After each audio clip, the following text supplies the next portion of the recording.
안녕하세요 여러분, 아키윤입니다. 이번 시간에는 그 용어 해설 세 번째 시간으로 면적에 대한 이야기를 해드리려고 해요. 제가 건축에 나오는 모든 면적들을 지금 다 나열을 해봤어요. 그랬더니 대지 면적부터 바닥 면적, 건축 면적, 연면적, 그리고 이 아랫부분은 이제 저희가 분양에 해당되는 거. 제가 뭐 아파트를 분양받는다든지 하면 뭐 분양 면적표 같은 게 있어요. 거기에 보시면 뭐 전용, 공용, 공급, 기타 공용, 계약, 면적에 대한 것들이 쭉 복잡하게 나오는데 그런 것들에 대해서도 한번 간단하게 설명을 드릴게요. 먼저 이 간단한 그림을 보고 설명을 드리면은 이해가 좀 편하실 것 같아요.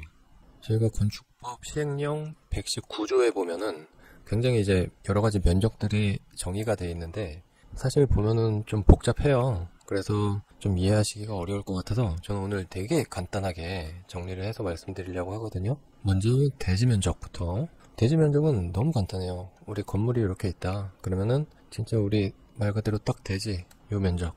요런 건물이 있다. 딱 요 대지 면적. 요게 그냥 말 그대로 대지 면적이고, 뭐 예전처럼 뭐 가각이 돼서, 제가 지난 시간에 말씀드렸죠. 뭐 가각이 돼서 이렇게 빠진다거나, 뭐 도로에 편입이 돼서 이렇게 빠진다. 그렇게 되면 요 면적을 제외한 실사용 대지 면적, 뭐 이렇게 해서 정리가 돼요. 그래서 실사용 대지 면적 안에서 건물의 규모가 정해지는 거죠. 건폐율 용적률이. 그리고 이제 바닥 면적. 바닥 면적은 쉽게 얘기해서 각층 면적이라고 생각하면 쉬워요. 만약에 이 건물을 놓고 보면 한 층 바닥이 있을 거 아니에요? 그래서 이게 바닥 면적이 되는 거예요. 말 그대로. 그래서 이 면적이 10제곱미터면 1층 바닥 면적 10제곱미터, 또 2층 바닥 면적 10제곱미터, 3층 바닥 면적 10제곱미터, 이런 식으로 표시가 되는 거죠. 그리고 이 건물의 경우엔 1층 이렇게 뒤쪽으로 1층이 있겠죠. 그래서 1층 바닥 면적이 이렇게 되고, 그리고 2층은 이 공중에 떠 있죠. 2층 바닥 면적 이렇게, 그리고 3층 바닥 면적 이렇게. 그럼 이게 사이즈가 같다고 보면 3층은 10제곱미터고 2층은 요 두 칸이니까 박스 두 개니까 20제곱미터, 1층도 박스 두 개니까 20제곱미터 이렇게 되겠죠. 근데 물론 요 필로티 하부가 이제 보통은 주차장으로 많이 쓰이잖아요. 주차장으로 쓰이거나 아니면 사람들의 이동 통로가 될 때, 그럴 때는 요 면적이 빠지는 거예요. 그래서 이렇게 20제곱미터만 책정이 된 거죠. 근데 그렇지 않다. 그냥 뭐 통행이나 주차로 쓰이지 않는다. 그럼 1층에 요 면적까지 들어가야 돼요. 그러면 30제곱미터가 되겠죠. 그래서 바닥 면적은 각층 면적을 얘기하는 거다. 그리고 건축 면적, 위에서 이렇게 내려다보는 수평 투영 면적을 말해요. 이 건물은 각층 바닥 면적하고 건축 면적이 똑같아요. 내려다보면 똑같이 요 면적이 내려다 보이겠죠. 10제곱미터. 근데 요 건물의 경우는 좀 다르겠죠. 위에서 내려다보면 요 3층 부분 박스가 이렇게 보일 것이고, 그리고 요 2층 부분이 이렇게 또 보일 것이고, 요 부분 1층 부분이 또 이렇게 보이겠죠. 그랬을 때 위에서 내려다보면 요런 형태가 보이겠죠. 쉽게 얘기해서 위성사진으로 이 건물을 본다고 생각하면 돼요. 그랬을 때 이 건물의 최종 외곽 테두리의 면적을 저희가 건축 면적이라고 하죠. 그 다음 연면적입니다. 연면적은 각 층의 바닥 면적의 합이에요. 그러니까 아까 1층에 10제곱미터, 2층에 10제곱미터, 3층에 10제곱미터 이렇게 했죠. 그러면 연면적은 30이 되겠죠. 여기에서 아까 1층이 20제곱미터, 2층이 20제곱미터, 3층이 10제곱미터였죠. 이 건물의 연면적은 간단하게 50제곱미터가 되는 거죠. 그리고 또 여기서 지하로 또 이렇게 지하가 있을 수도 있어요. 지하실이 있을 수가 있죠. 얘도 또 10이다 그러면 연면적은 40제곱미터. 여기에서 연면적은 지하까지 다 포함을 해요. 여기서도 지하가 이렇게 넓게 있다. 만약에 넓게 또 있다 그러면 요게 한 대충 2배 되니까 한 40제곱미터 정도 되겠죠, 지하가. 그러면 이제 연면적은 50 플러스 20 해서 70제곱미터가 되겠죠. 근데 여기에서 용어 해설 첫 시간에 건폐율하고 용적률에 대해서 말씀을 드렸었어요. 그래서 건축 면적은 건폐율, 그리고 연면적은 용적률과 관련이 있어요. 먼저 건폐율부터 봐볼까요? 이 건물의 경우에 대지 면적이 20제곱미터다 라고 했을 때 아까 바닥 면적하고 건축 면적이 같았죠. 10제곱미터. 그러면 건폐율은 건축 면적 나누기 대지 면적 곱하기 100이죠. 그러면 0.5 곱하기 100이니까 50%. 50%가 되는 거예요. 건폐율은. 이 경우에. 근데 여기서 용적률을 볼게요. 용적률은 연면적 나누기 대지면적 곱하기 100인데 여기에서 연면적은 용적률 산정할 때는 지하가 해당이 안 돼요. 연면적에는 지하가 있다면 지하 포함이지만 용적률에선 지하가 있어도 포함이 안 돼요. 그러니까 지하를 뺀 위에 3개층 30제곱미터죠. 30제곱미터 나누기 대지면적 20 곱하기 100은 150%가 되는 겁니다. 이해가시죠? 그리고 이 건물을 놓고 한번 계산을 해볼게요. 먼저 건폐율. 건폐율은 아까 건축 면적 위에서 내려다봤을 때 여기 10제곱미터, 여기 10제곱미터, 여기 10제곱미터. 그래서 건축 면적이 30이었죠. 그리고 대지 면적을 우리가 60제곱미터라고 설정을 해볼게요. 그랬을 때 10, 10, 10 해서 30이었고 건축 면적이 대지 면적 60을 나누면 0.5에다가 곱하기 100%니까 그러면 또 50%가 되겠죠. 건폐율. 그 다음에 용적률. 용적률에서는 지하층을 계산 안 한다 그랬죠. 연면적에서 지하층은 뺀다. 그럼 이제 지상만 가지고 보는 거죠. 20, 20, 10 해서 50제곱미터였죠. 그리고 대지면적 60 곱하기 100은 지금 수치를 좀 대지면적 수치를 잘못 재겠어요. 지금 이렇게 나누면 0.8333 뭐 이렇게 되거든요.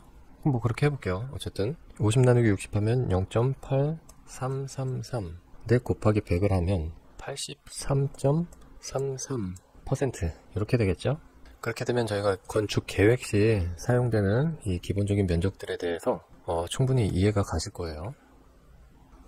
네, 다음은 우리 분양에 관한 면적이거든요. 예를 들어서 아파트를 분양받을 때 또는 상가 등을 분양받을 때 보시면 그 면적표에 요 단어들이 들어가 있어요. 전용, 공용, 공급. 이 공급은 이제 분양면적이라고 돼요. 그리고 기타 공용면적, 계약면적. 쉽게 얘기해서 전용과 공용을 더하면 이 공급면적이 되고요. 이 공급면적에다가 기타 공용면적을 더하면 계약면적이 되는 거예요. 당연히 점점 면적이 커지겠죠. 그래서 이것들이 뭔지 하나씩 알아볼게요. 예를 들기 위해서 이렇게 아주 간단한 아파트 평면을 가져와 봤어요. 예전에 많이 보던 평면이에요. 요샌 이런 평면 구성을 잘 안 하죠. 일단 먼저 전용 면적을 보면 이렇게 이제 도면에서 보시면 가운데 코어 엘리베이터가 있고 계단실이 있죠. 그리고 양옆으로 이렇게 세대가 있어요. 그리고 발코니. 일단 요 세대만 놓고 볼게요. 그럼 보통 이렇게 문이 있죠. 들락날락하고 엘리베이터 타고 내리고 이랬을 때 전용 면적은 딱 요 현관 안쪽 부분 우리가 실제로 쓰는 부분을 얘기해요. 근데 이제 발코니는 저희가 1.5m까지는 서비스 면적으로 들어가요. 면적에 포함이 안 돼요. 그러니까 쉽게 얘기하면 공짜 면적이라고 보시면 되죠. 1.5m가 넘어갈 땐 넘어간 부분은 면적이 물론 들어가지만 일단은 이 부분은 제외해놓고 얘기를 할게요. 그러면 전용 면적은 이 실제로 내부에 쓰는 공간이라고 그랬고 공용 면적은 이 세대에서 보시면 이 건물에서 보시면 이렇게 공용 면적이잖아요. 엘리베이터하고 그 계단 공용으로 쓰니까 이 옆집하고 같이 요 공용 면적인데 일단 면적을 여기다 기재를 해볼게요. 만약에 이 전용 면적이 10이었어요. 그러면 전용 면적 10제곱미터, 공용 면적 이 엘리베이터와 계단이 만약에 6제곱미터다. 그러면 공용 면적은 이 집하고 나눴으니까 그냥 쉽게 계산해서 반, 절반 3제곱미터죠. 그러면 이제 공급 면적은 얘를 두 개를 더한다 그랬어요. 공급 면적 또는 분양 면적. 그러면 13이 되겠죠. 근데 여기서 이제 기타 공용 면적은 뭐냐? 이 아파트 동을 제외하고 이제 단지 내에 있는 여러 가지 시설들을 얘기해요. 모든 동들이 공통으로 쓰게 되는, 예를 들면 주민 공동시설들, 뭐 헬스장, 관리실, 뭐 그런 것들부터 뭐 기계, 전기실들, 설비를 위한 실들이 들어갈 거 아니에요? 그리고 또 거기에다가 주차장이 포함될 수도 있어요. 넓은 주차장들. 그 주차장들의 전체 면적을 이제 세대의 그 전용 면적 비율대로, 만약에 1000세대가 있으면 그 1000세대의 전용 면적이 있을 거 아니에요? 이 전용 면적에 대한 비율로 나눠서, 그렇다면 뭐 예를 들어 한 비율로 나눴더니 5제곱미터 정도가 된다. 이 한 세대당. 그렇게 되면 5죠. 그럼 이 계약 면적은 얘네 둘을 또 더해요. 그럼 18제곱미터가 최종적으로 나오는 거예요. 여기에서 이제 중요한 것은 흔히 저희가 얘기하는 30평대 아파트를 예로 들어볼게요. 우리가 30평대 아파트는 보통 이제 모델하우스 같은 데 가보면 뭐 84, A형, 뭐 84, B형 뭐 이런 식으로 있을 거예요. 평면 구성에 따라 다르지만 어쨌든 전용 면적이 84, 국민주택 규모 이하로 맞춘 거예요. 85제곱미터 이하. 그래서 여러가지 뭐 세제 혜택이나 이런 것들을 받으려고. 그래서 일부러 84제곱미터로 맞춘 거거든요. 그러면 보통 공용 면적이 또 여기에 포함돼요. 약 20제곱미터 정도, 20제곱미터 이상 될 거예요. 요새는 공용 면적이 또 더 커지는 추세라. 그러면 더하면 뭐 이제 공급 면적, 분양 면적에서는 100제곱미터가 되겠죠. 100제곱미터 이상이 될 거예요. 뭐 110제곱미터가 될 수도 있고. 그러면 이제 보통 30평형이라고 하는 말은 요 공급 면적을 가지고 얘기를 하는 거죠. 딱 100제곱미터를 평으로 환산하면은 30평이에요. 그러니까 뭐 얘보다 좀 더 커지면 30몇 평형 되겠죠. 30평형이 좀 넘겠죠. 아무튼 요 우리가 흔히 말하는 30평 아파트다. 그거는 공급 면적이나 분양 면적을 가지고 말하는 거고, 그럴 때 전용 면적은 우리가 실제로 딱 쓰는 공간은 요 대충 84제곱미터 정도가 되는 거예요. 그러면 뭐 25평 정도, 실제로 25평이 좀 살짝 덜 될 거예요. 그러니까 이 25평에 이 공용 면적 뭐 한 5평 정도라고 보면 얘를 더해서 우리가 흔히 얘기하는 30평 아파트다 라고 얘기를 한다, 이 말이죠. 이 30평은 공용 면적이 더한 거라서 전용 면적이 아니다. 실제로 전용 면적은 요 형태를 봐야 된다. 84제곱미터. 그리고 요거보다는 더 작은 것들도 있죠. 뭐 70대 뭐 59까지도 내려가기도 하고요. 전용 면적이 59제곱미터형 뭐 이렇게 해도 되기도 합니다. 그래서 그 분양 면적표 예시를 제가 한번 가지고 와봤어요. 이런 거 보면 사실 되게 복잡한데 제가 말씀드린 대로 보면 돼요. 전용 면적 있죠? 물론 이거는 그냥 제곱미터 평 이렇게 표시만 한 거예요. 그래서 일단 타이틀 위를 보면 전용 면적, 공용 면적, 공급 면적, 제가 말씀드린 세 가지가 있죠. 얘 두 개를 더하면 얘다. 그리고 이제 기타 공용 면적을 여기는 풀어놨어요. 부대 복리시설, 기계전기실, 그리고 주차장, 요 세 가지를 제가 말한 기타 공용이라고 보시면 돼요. 그러면 공급 면적하고 기타 공용을 더하면 계약 면적이 된다고 제가 말씀드렸죠. 그러니까 점점 수치가 커지죠, 면적이. 그래서 제가 말씀드렸듯이 30평 기준으로 보자고요. 84B. 그랬을 때 이제 전용과 공용을 더한 면적이 요 면적들인데 이제 110이 좀 넘어갔네요, 얘네들은. 그쵸? 그러니까 평으로 환산하면 34점대가 돼요. 그러니까 얘네는 34평형 아파트라고 우리가 흔히 얘기하는 그 면적이에요. 그럴 때 실제로 쓰는 전용 면적은 84제곱미터다. 이렇게 보시면 돼요. 정확히 현관 내부에 우리가 쓰는 면적, 발코니 서비스 면적을 제외한 면적이죠. 거기에다가 이제 발코니 확장들을 하고 그러면 실제로 이 전용 면적들이 뭐 이 공급 면적에 가까워질 수가 있는 거죠. 분양 면적에, 공급 면적에. 네, 이렇게 하면은 이해가 가실 겁니다. 그리고 이 끝에 전용률이라는 게 있는데, 전용률은 쉽게 얘기하면 이 공급 면적에 대비된 이 공급 면적에 대한 전용 면적의 비율이에요.